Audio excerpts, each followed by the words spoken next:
Good morning mga soy. Andito po ako sa taas ng bubong ngayon. Dahil kakuha po ako ng agod. Agod kasi magluto kami ng gulay. Tawag sa amin dito agod eh. Mga soy, yung kasi mga bunga nila nasa taas, mataas. Kaya ito ako, umakyat na ako sa taas ng bubong. Ito sir, ito mga soy, ito agod soy, papagulay.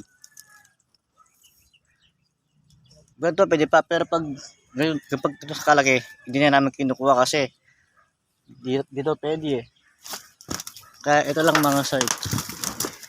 Itong ganito, pag dito pwede pa itong ganitong ganito sa'yo. Medyo mainit na. Init. Ito. Taso ng bubong sir kasi wala sa baba eh. Mataas kasi mga bunga ng agod namin dito sa likod ng bahay mga sir. Ito pwede na to. Kasi mga sir tawag sa amin agod. Ito mga sir, di pa siya pwede, payat pa. Mga sir, pwede na siyang kunin. Masarap to sir, lalo na pag lalagyan ng kamote tapos kalabasa at saka iba pang pampalasa at gulay. Ayan yung mga bunga ng agod, ng bunga ng malunggay nasa taas, mataas po siya Kaya kailangan ko po na magdala ng sungkit para makuha ko yung mga iba kasi sayang lang eh.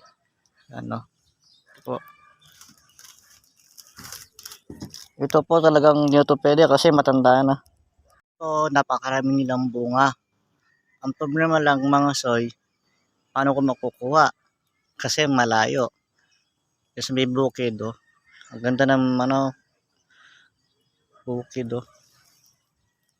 Nasa taas po ulit ako nakawak sa sanga. Po, pabis na ako mga soy Mamayang konti pababa na ako. Mga soy kasi wala nang makuha. Mataas yung mga ibang bunga. Ito baba na ako. Hindi ko lang paano bababa dito. Nakatakot mga soy. Nakatakot mga soy. Baka mahulog ako. Mahulog ako sa iyo. Mga soy.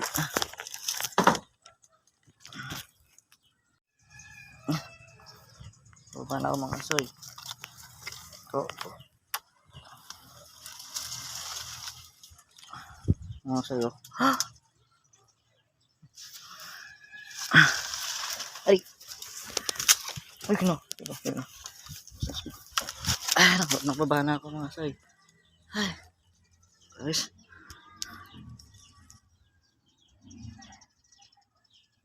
Hindi pa yung marag yan, no? Hindi pa